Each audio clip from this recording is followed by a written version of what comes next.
Well, Greg, Hey, mate, you right? yeah, not too bad. Good, Yourself? mate. Yeah, you? Yeah, not too Yeah, bad. not too bad. Not too bad. Bit of an impromptu one tonight.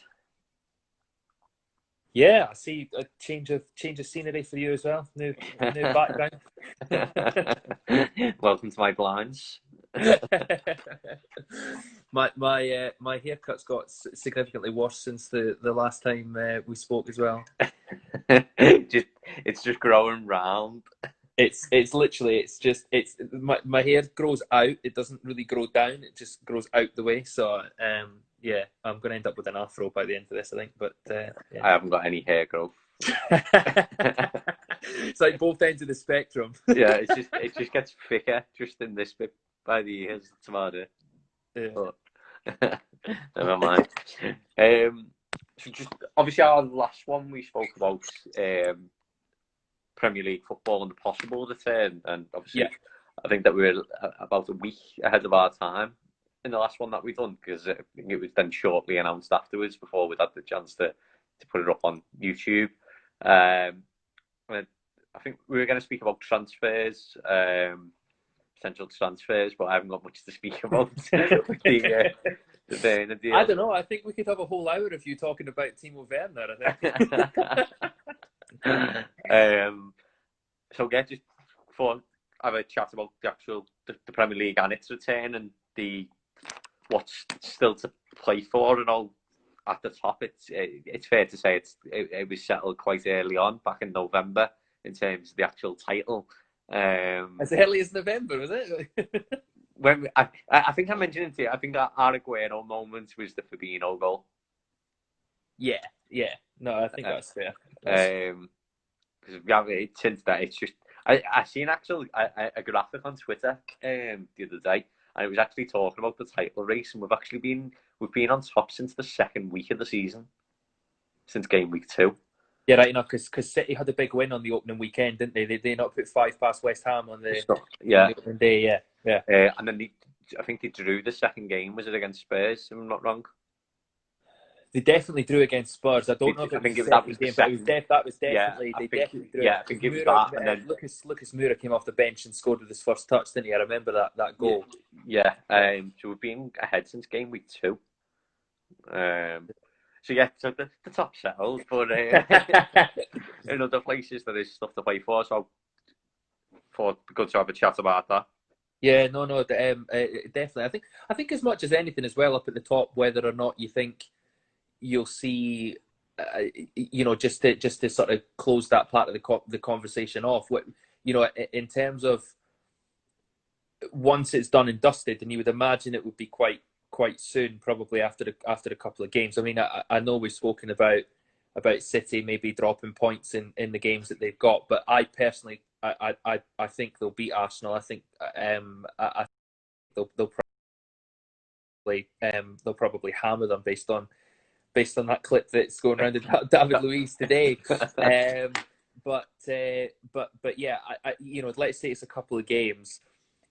Do you think Liverpool will potentially, because I think intensity is probably something that we're going to be talking about quite a lot in terms of the intensity of teams and what have you over the course of this conversation. Do you think there's a risk that Liverpool will fall away? Because they weren't in, I mean, it would have been difficult to have been in better form than what they were, obviously, up to sort of the last few weeks before the season paused. But it felt like they were in a bit of a sticky patch in that, obviously the Watford defeat and then going out of the Champions League and stuff.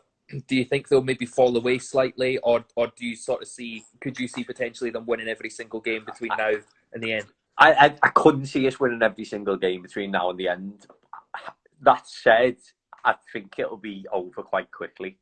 Yeah, within the first two weeks, and I think that'll then give Klopp a chance to give the likes of Curtis Jones, Harvey Elliott, Clarkson played today. He scored against Blackburn. Give a couple of the younger lads a chance and basically start preparing in terms of a pre-season for next season. Because if you have looked at the pre-season tours, it mainly is a squad that's split between first team and youth team. Yeah, and I think the beauty of what Liverpool can now do is settle the title quite early, and Klopp can also just treat the rest of the season like a pre-season. that said, I wouldn't want to see us getting beat in any of the games that we've got left to play, and I'd still be watching them and expecting us to win, because we can still finish the season in a record points total. That's still to play for. Yeah. But also, I think, as you just mentioned, will intensity be there? Will some of the more senior players, if they are then lined up alongside a youth player, still have the same intensity if they think, well, like Van Dijk or Matip or Gomez is looking at Neco Williams playing at right back over Trent, or Lunucci coming in at left back, where Robinson would no doubt be playing if the title wouldn't have been wrapped up, and thinking, well, if the manager isn't obviously taking it as serious as fielding the best possible team, then with that mindset, and I think that there's going to be a lot of teams, not only just Liverpool, with that mindset. I think I mentioned it to you today, when we were just having a chat about. I can honestly see a couple of surprise results coming up, and I think some of the best teams at the moment placed in the league probably is a team who's fighting against relegation, because they're going to be looking at their fixture lists, thinking, well, who have we got left to play that's actually playing for something, and it could be sort of a pre-season tour of England for all these clubs, before obviously then the season probably due to start maybe late September, October time. Yeah. No, I'm just listening to what you're saying, and just with you talking about Klopp's rotation, just slightly worried for my fantasy football team. Not knowing what Liverpool players to have in there, but yeah. So I guess then, sort of moving down the league, you kind of obviously you get to where my team are, and the sort of that battle for top four. Yes. In terms of in your opinion, do you think Leicester are part of this conversation, or do you think Leicester are should be excluded from it in the sense that they'll finish top three? I don't think that. I'm just going to pull up Leicester's fixtures while looking at what the league table. What are they? You are 8 points off Leicester. Yeah, and we've still to play them as well. We played them on the last day. That is easily swingable. So you've got Leicester playing at Watford's the first game. Watford obviously fighting against relegation. They've got Chelsea to play. Everton, Bournemouth. Leicester's running is they've got quite a couple of big games. So yourselves, Spurs, Sheffield United, Arsenal, Chelsea. Because I think that is the thing. I think when Leicester went on the run up to about sort of it was Boxing Day, yes, that you guys thumped them, yeah. And yeah, they'd gone on an amazing run, and they've got themselves up the league table, but all the way through that, because I've got a friend who's a big Leicester fan, and we were chatting about it, and I always felt they haven't actually, through that run, they've not really beaten anyone. Like when they in terms of the teams that are around them, they've not, and they always come unstuck against them. I think City got beat them at Leicester's ground. Yeah. I want to say that was slightly after you guys had beaten them. I think it was about a week or two. I think it was the week before, because I think that was the game whilst we were over in Qatar playing the Club World Cup. Yeah. Okay. Yeah. And I mean, obviously they came to our place early in the season, and when we were, I think that was pretty quickly after we'd been beaten by Palace at Old Trafford, and the team was still settling down. Really, we weren't playing well at all, and it was one of those where you looked at it and we were there for the taking, and they just didn't turn up. And I mean, I know they pushed you close at Anfield when they played you there, and there was a bit of a contentious decision at the end. But I do feel there is the risk of, and I think probably what is consistent across all the clubs that we'll talk about in these positions, it's all going to come down to the start. To me, if you get off with a win at the start of this period, you could potentially kick on. But if you have a dodgy result from the offset, and obviously you're saying there that it's eight points the difference between them and fifth. If United beat Spurs and Leicester lose at Watford, and all of a sudden that's 5 points, they also are aware that we've still to play them. So if we beat them there, it's then 2 points, and you're then talking a draw and it's goal difference. Yeah, and they've got the other games. And I think if you were to look at the Premier League at this point down the years, after 29 games, I'd be highly surprised if third position more often than not was on higher points than 53. I think Leicester have won the games that they should won, but the Premier League, I'm in danger of saying it, that's something you'll bring back and say to me, but the rest of the teams in the Premier League have dropped a lot of points in a lot of different matches. There hasn't been what was known as the Big Four, who were a separate block from the rest of the league. Liverpool at this moment are a separate block from the rest of the league, and then there's 4 points between second and third, 5 points between third and fourth. So I think Leicester are quite, although they've been brilliant at times, they've won a lot of games to beat the teams that they should beat, but I think they're in quite a privileged position that other teams haven't been stronger. The likes of Chelsea, Arsenal, Spurs, yourselves. Yeah, I think that's also true as well to say, I mean, don't get me wrong, it's one of the most unbelievable stories in football. And I think it's amazing that we've lived through that, to see a team like Leicester win the league against all the odds.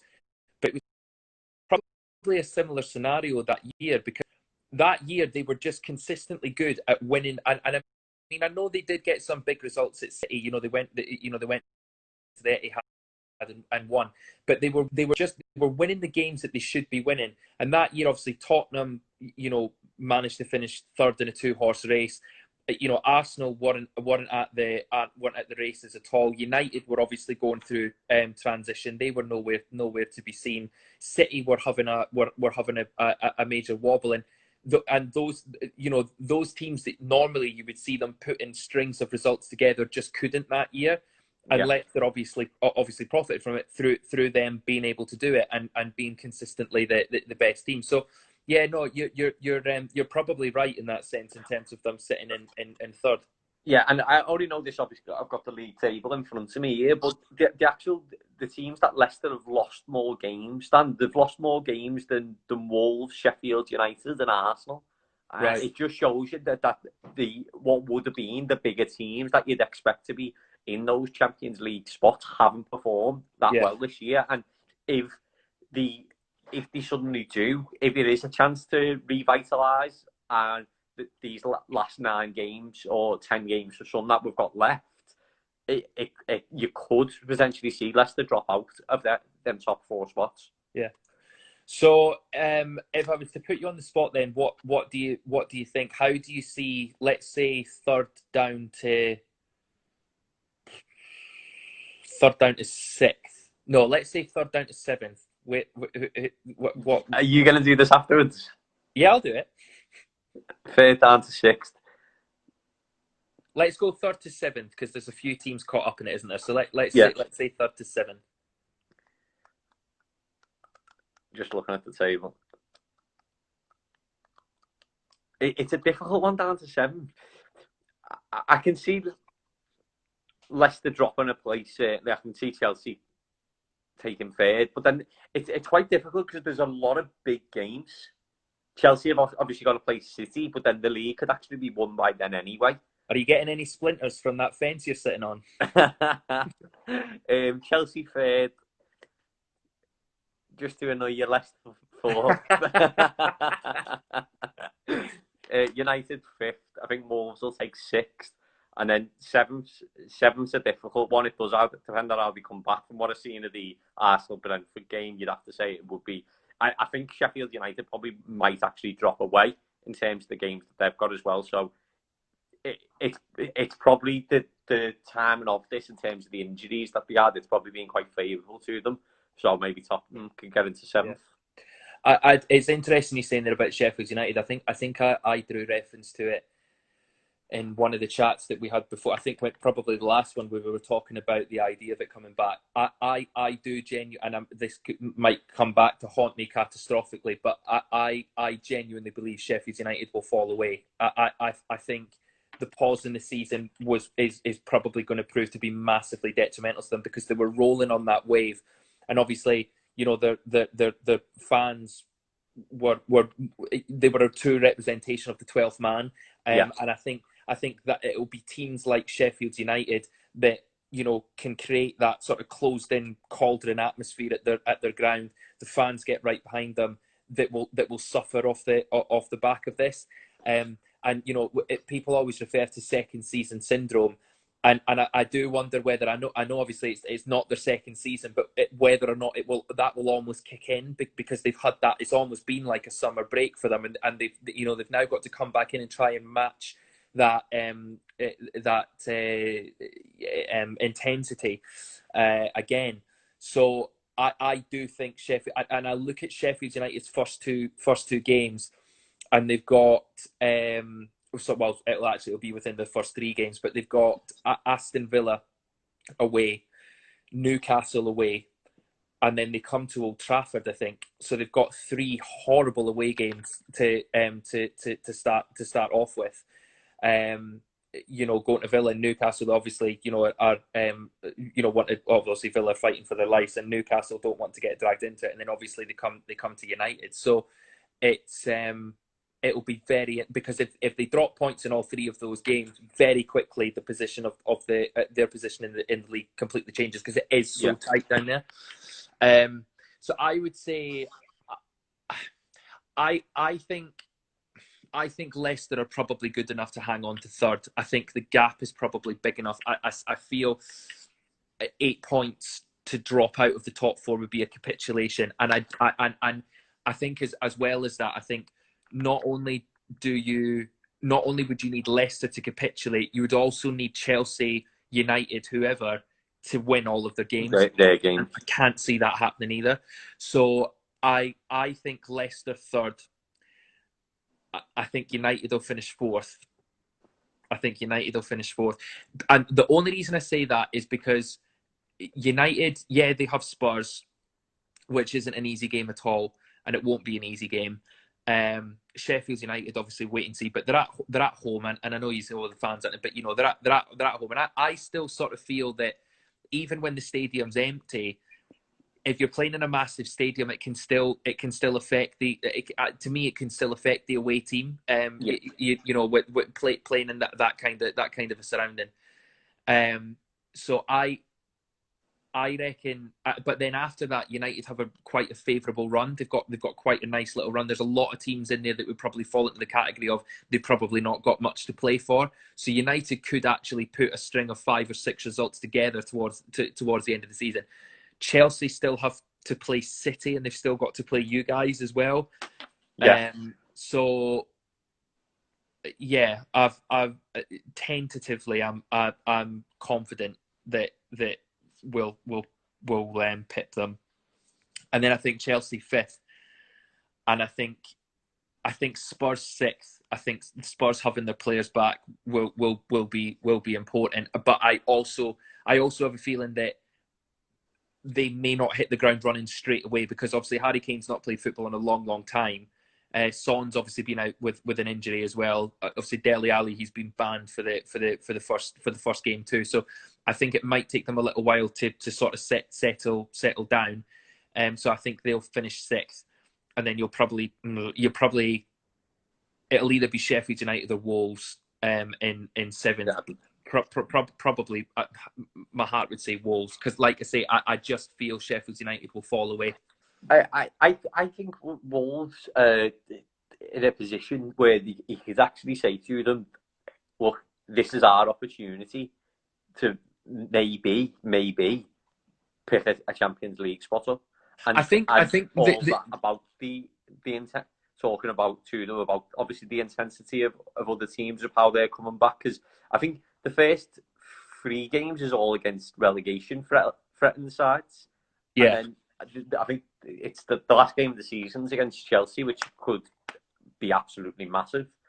Well, yeah, because you've got Chelsea and Wolves playing on the last day, and United and Leicester. So you know that could be, you know, there could be so much riding on those 2 games. I do think one thing with Wolves, because whilst the season was going on, I always felt that the longer that Wolves were in the Europa League, the more that their Premier League campaign would potentially suffer from them. But so obviously they've now got the benefit of the Europa League's been parked for a couple of months, and they can solely focus on the league.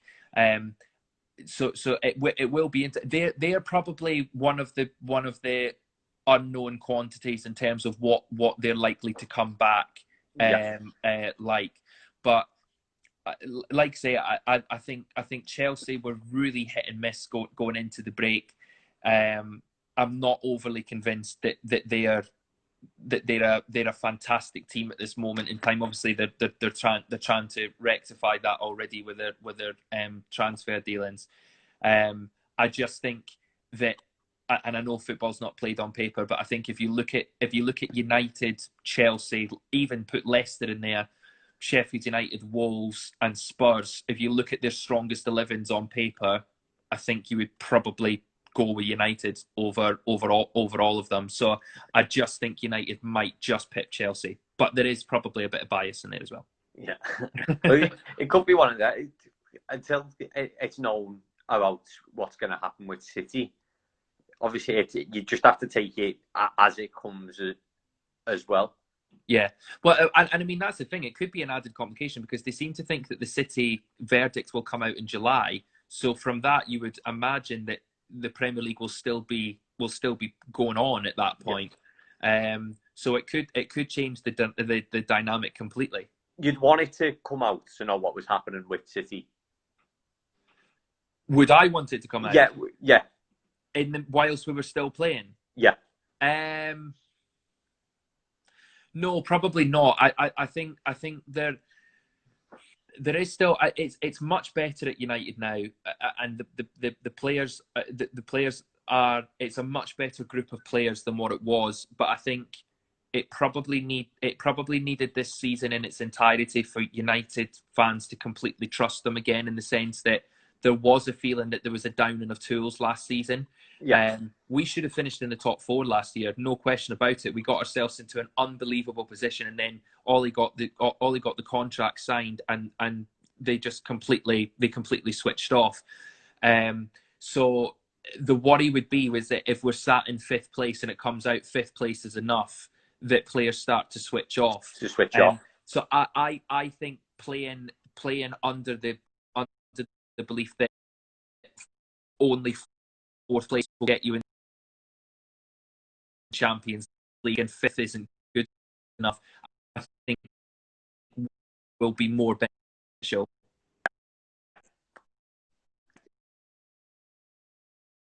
Because especially when you mentioned about that last day as well, like if that last day could be too little playoffs for who gets the Champions League, keeps the intensity going for the players, and then towards then the flip at the bottom of the table. Yeah. I think one thing we mentioned intensity. It was something that I told you about earlier today. It was just when I was looking at the German league and how that's been going, and one thing that I picked up on was the how poor Schalke's form is. And now it's not something that has just newly come about, but they were actually in quite a little bit of a poor run of form before the lockdown started anyway, before the season took a break. So the last win goes back to January for Schalke, right. Which I'm not sure. I can double check if they're still in the top half of the table. But they were around about 8th in the table. They would have been around about 8th in the table. they're now no winning 12. And obviously, that means they haven't won a game since the football's come back. But then I was looking at the bottom end of the table on a team called Paddington, which I think that's their famous fans, Laura Woods. Yeah. Laura Woods is a big fan. Yeah, they've actually picked up 20% of their points this season since the break. Right. They haven't won a game. But they've got they haven't won a game, but they've got 20% of their points. 20% of the points. So to actually give the figures, I think they're on 20 points so far for the season. They've managed to pick up 4 since the break.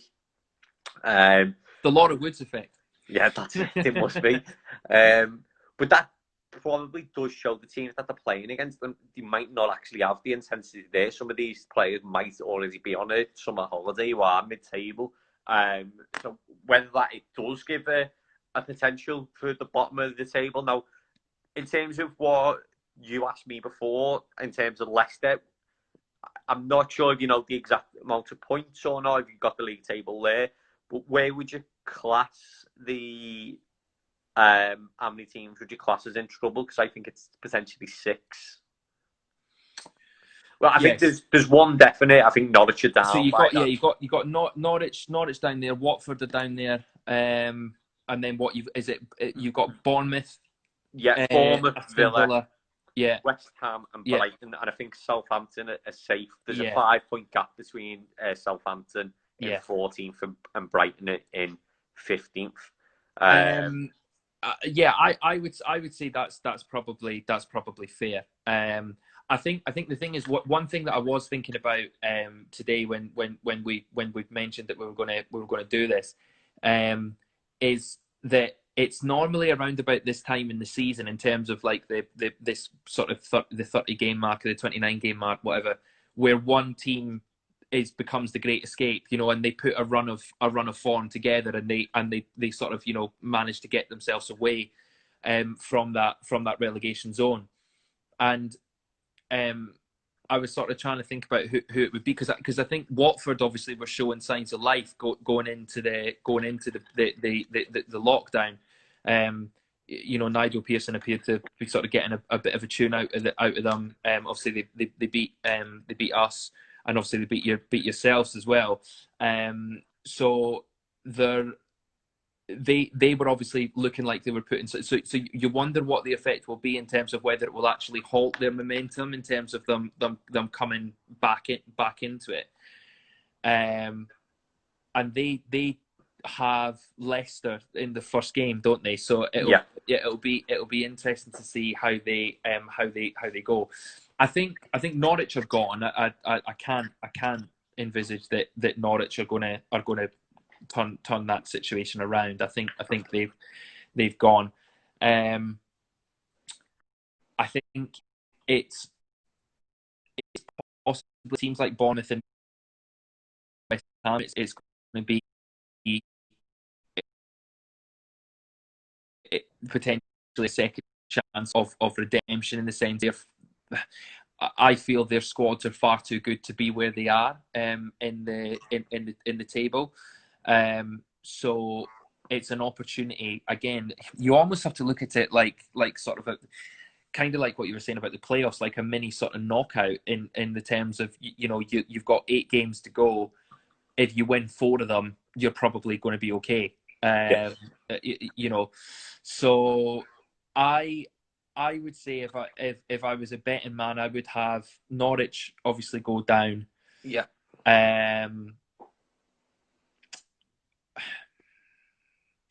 I think Villa will go down. In terms of what you said before, then, to Villa to go down, if Villa win that first game against Sheffield United, it takes them to 16th in the table. And how many points clear? Then the drop zone. Yeah. Still only the 1. Yeah. So that would literally throw it wide open if Villa were to win that first game. I don't know. I just feel for Villa's problem for the majority of the season has been goals.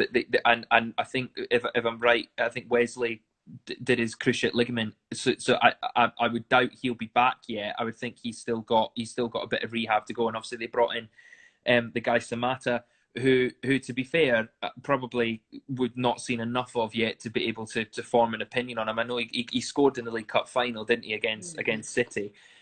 I've seen him obviously twice across 290 minutes in terms of us playing Genk. I was quite impressed. Yeah. In what I've seen of him. Not in terms of, he's impressed, let's sign him, but then it was just his move. I thought his movement was very good, especially in the away leg.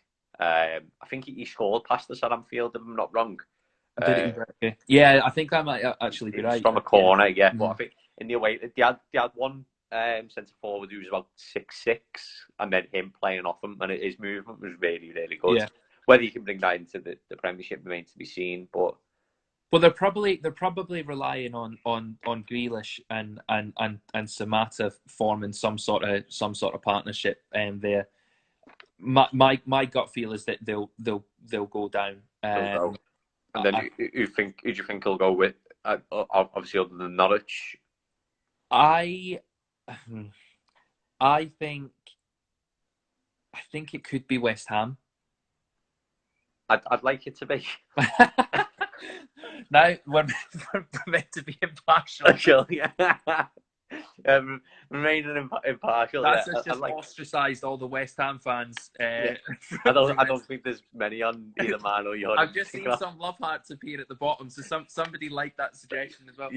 Yeah. Okay, yeah. Well, I mean, I just feel that what they've done is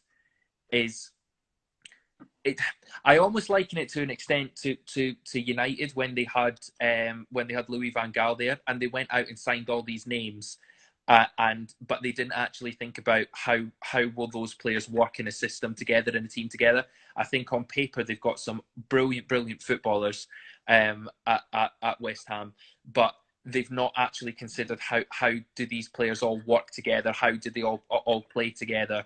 And it just doesn't seem to work. And I just think Moyes in there as well. I kind of feel like they'll be the third ones to get to go down. To go, yeah.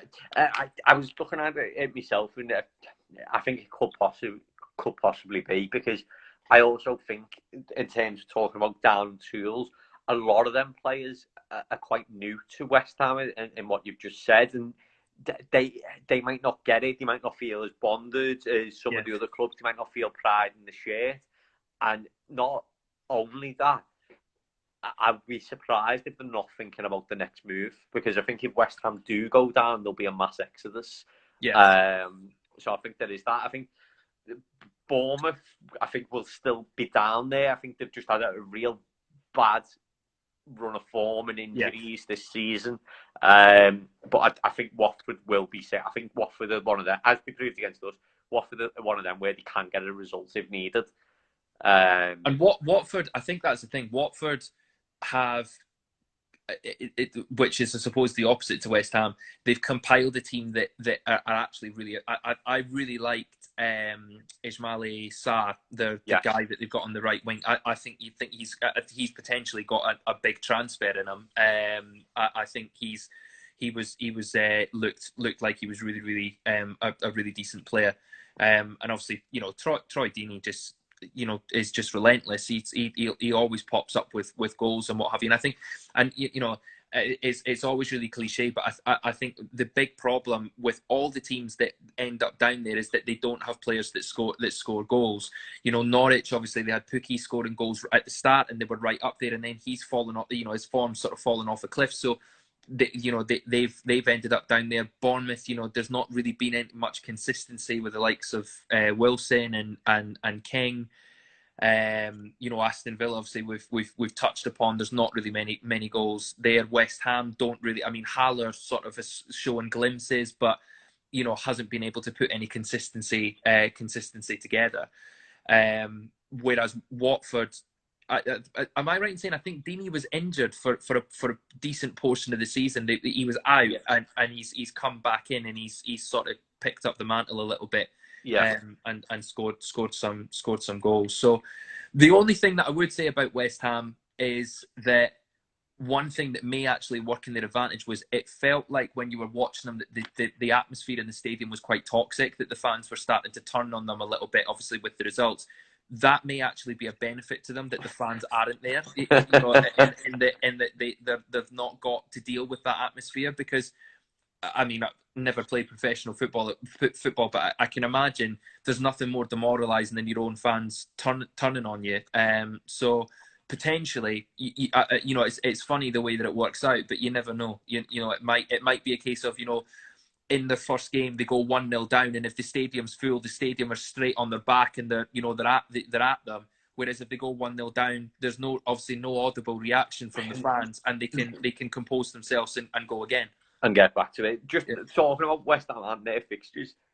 West Ham's first 3 games are Wolves at home, Tottenham away, Chelsea at home, which is a pretty hard start. Plus, out of the other, they'll be getting the championship logos out already for this league for next season. I saw that. I didn't realise it was such a difficult start.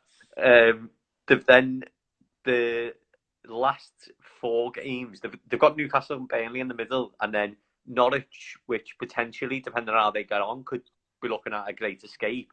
They have to play Watford yourselves and then finish with Aston Villa, which again, there could be the league table getting decided at sort of both ends on the last day of the season. I would quite comfortably and confidently say that top 4 and relegation will go down to the last day. Yeah. I don't think we will have a situation where we'll go into the last day and we know who's finishing where. Yeah. Do you think, in terms of what one thing I mentioned before, in terms of like shock results happening at the likes of teams who are the likes of mid-table teams? Yeah. If you look from mid-table down, you've got Burnley, Palace, Everton, Newcastle, and then you could probably say Southampton grouped in with the amount of points that they're on. Can you see the likes of them teams sort of struggling a little bit for that intensity? And maybe the likes of Norwich going somewhere and picking up a... Yeah, I think it's more than possible. I think probably the only exceptions to that rule, and I mean, again, I may well stand to be corrected, is just from the teams that you've mentioned there, and you were sort of saying about Everton. You would imagine Everton will be up for the Merseyside derby. I mean, if they can't be motivated for that, they won't be motivated for anything. So you would imagine that they'll turn up for that, but undoubtedly, other games against other teams, not whether it be Norwich, whoever, that could actually turn out to be the scene of a shock result. I think the only thing that I would say is that, in terms of teams that have absolutely nothing to play for, I think because the race for top 4 is still so open, and I mean, you could even go down as far as Arsenal and say that Arsenal conceivably could get back into that race.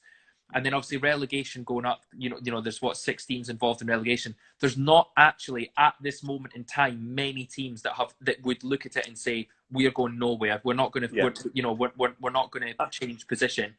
That may come in though, maybe 4 or 5 or 3 or 4 games down the line when it becomes clearer. Yeah, I think from what I named there, how many teams did the name? Probably 4 or 5. 4, yeah, 4. So what, it was Burnley, Newcastle, Everton, Crystal Palace, I think you said. And I'd probably say throw Southampton into the mix, just in terms of how big the gap is between them and... But then equally, Southampton may well start thinking, let's just get another win or 2 just to be sure that we don't get sucked in. Southampton win 1 game, they're relatively safe. It takes them on to 37 points. Yeah. So, in terms of what's his name, there's a new feature that I've only noticed as we've been on. It popped up at the bottom of my screen. A questions feature. I've never seen it before when we've been doing it. Okay. So we've got 2 questions there. This is from Mike. I'll ask this to yourself rather than my opinion. No, it's do you think it will be a 2-horse race next season in the Prem?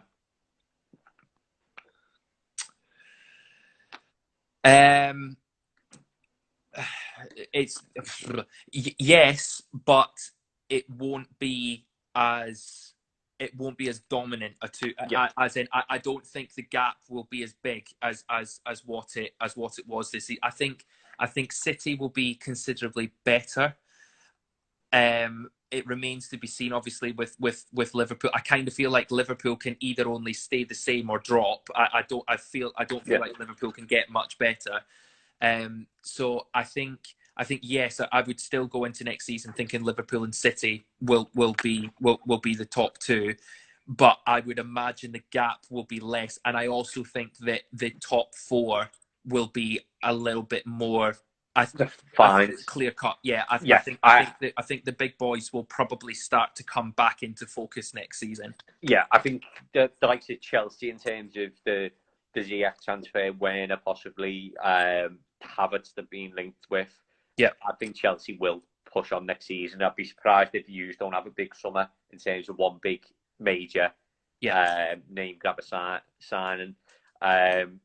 City have to improve because City have had a really poor season when you have a look at it. So yes, City have got to improve. I think if I'm answering honestly and trying to be as unbiased as I possibly can, I think it probably is just it would be us and City in a title race. But I think the top four, I don't think Spurs will will challenge for the top four next season. I think they'll have a similar season again. To this, I probably improve, but I think they'll be the ones fighting in with Arsenal in 5th and 6th maybe. I think it'll be top four will definitely be Liverpool, City, United, and Chelsea. Yeah, I would completely agree with that, and I think those clubs as well. I would probably describe them as probably being more of a nuisance to Liverpool and City next year. I don't think they've. I mean, I know United have beaten City twice now, but I think more consistently they'll be a nuisance to them.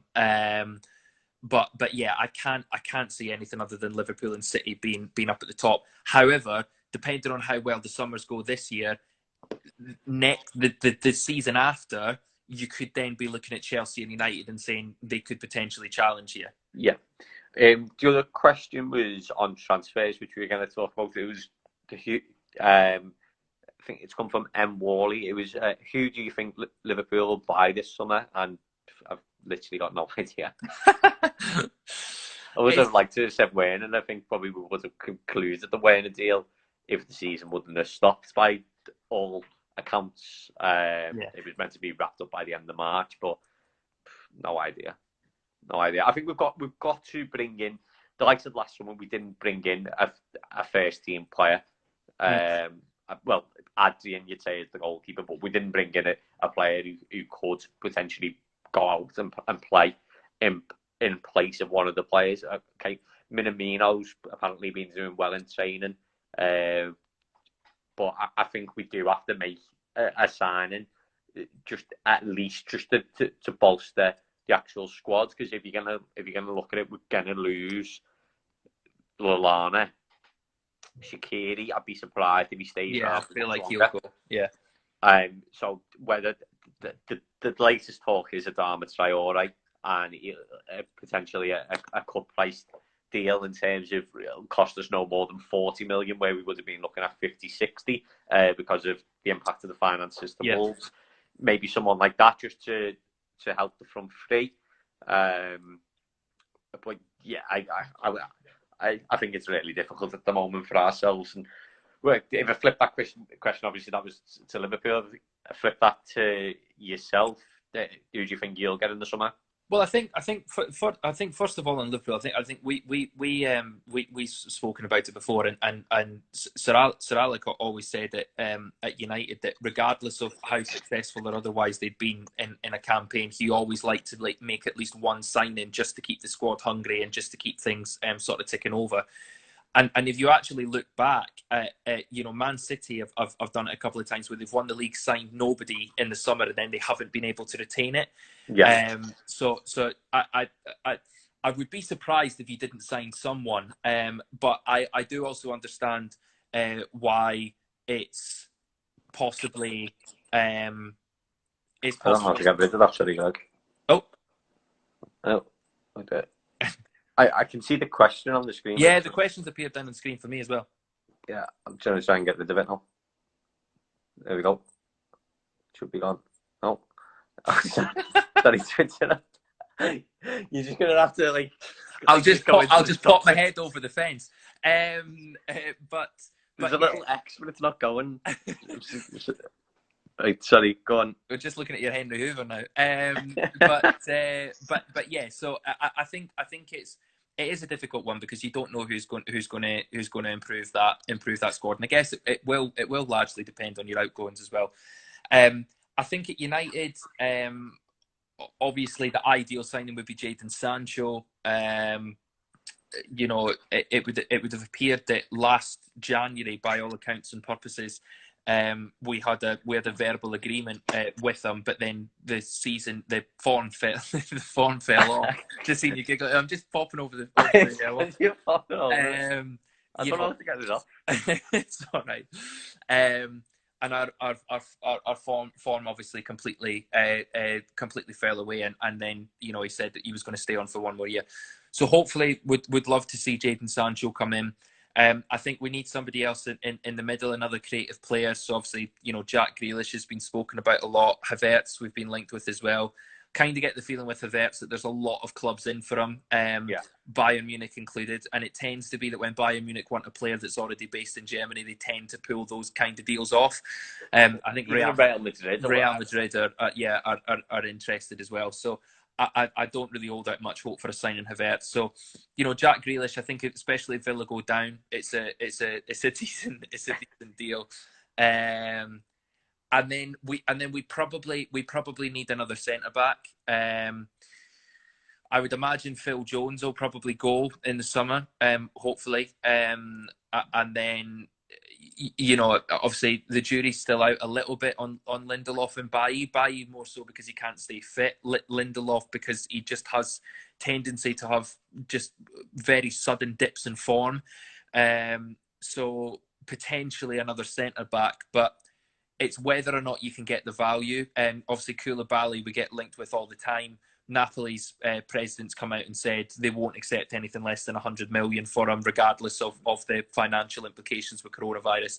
So that I can't see us going out and spending 100 million on Koulibaly. And from what I've read, United have sort of privately said that they don't really want to be spending any more than 70 million on a player over this summer. Would you not look for yourself then in terms of a centre back?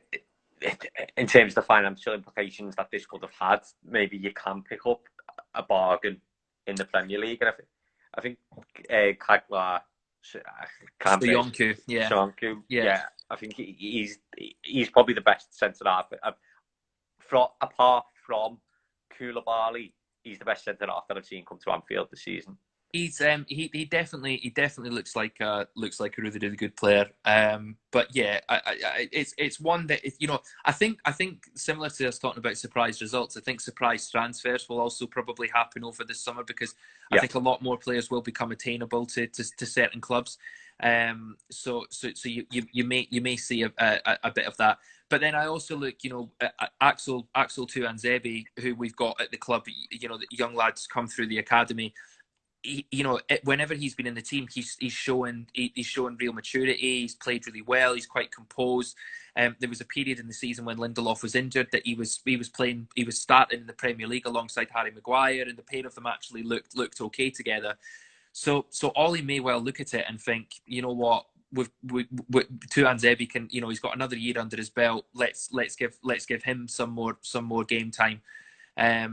One thing that I did read, actually, I know we're getting pushed for time, but one thing that I did read was that Dan James, just off the back of us talking about best and worst signings, and I reluctantly said Dan James would probably be the worst signing for Solskjaer, just purely based on the fact that his form dropped off. And I was reading that they are apparently considering giving him a new bumper deal, but then sending him out on loan for next season to try and give him a bit more experience, which again I think probably is in line with the fact that they're looking at bringing in Sancho So then you've got Sancho, Martial, Rashford, and Greenwood. So would James have the game time that he needs?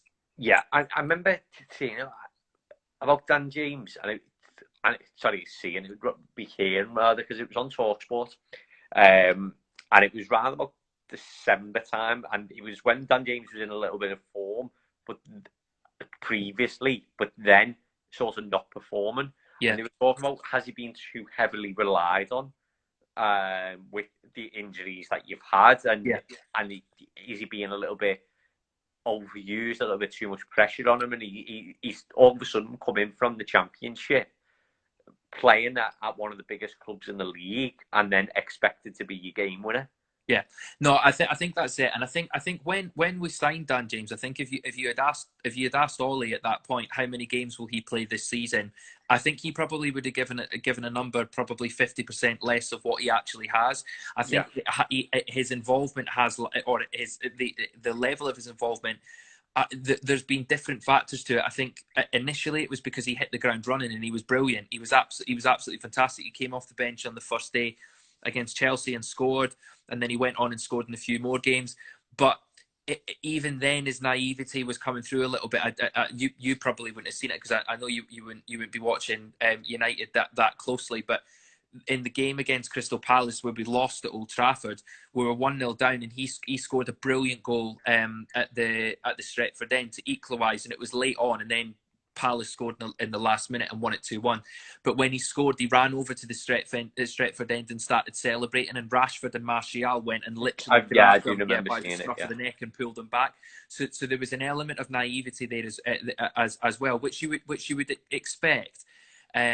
So I think he has played way more than what Ollie even would have thought of, and I'm sure probably what he would have dreamed of playing. And I think with him, it's just very much, he's a diamond in the rough. You know, he makes some brilliant runs, and he does have a fantastic end product, but it's just not quite consistent enough. And there's a few times where it can be quite frustrating where he's going through and you can see the pass. And I know it's easy when you're sitting on your armchair watching it, but he makes the wrong decision and he goes the wrong way. So maybe going out on loan to a mid-table Premier League team might not be the worst thing for him. I wouldn't really want him to go to a relegation battling team. I think he's better than that. But even if he went to a mid-table team, you know, one of the teams that you've mentioned, they're sat in mid-table at the minute, might not be a bad thing for him. Everton are quite used to taking your reserves. I'm sure Everton would be interested in bringing him in. But yeah, we'll see on that one. We'll leave it there anyway. Enjoyed that. Well, footy's back 6 days, so yeah, probably be able to do a few watering game week on game week and more about football. Well, if there's any thoughts of a title celebration on this, I won't be joining. So you can do that on your own. I'll come on, wrap myself in tinfoil and just be the Premier League trophy. I'll just be taking the Gary Neville approach and saying nothing and wearing my Asterix t-shirt. Right, nice one, Greg. I'll catch up with you soon. No worries. Cheers, mate. Speak soon. Yeah, bye.